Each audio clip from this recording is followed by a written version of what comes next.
ngelmu iku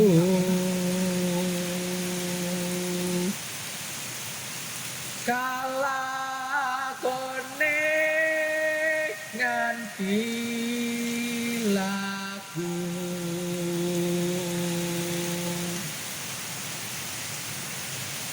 lekase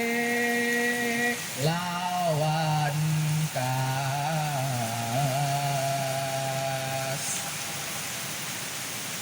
tegese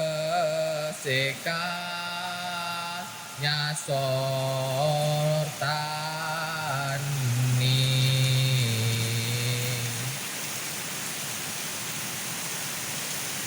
setya budya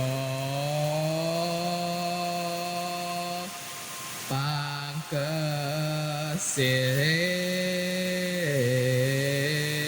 kurang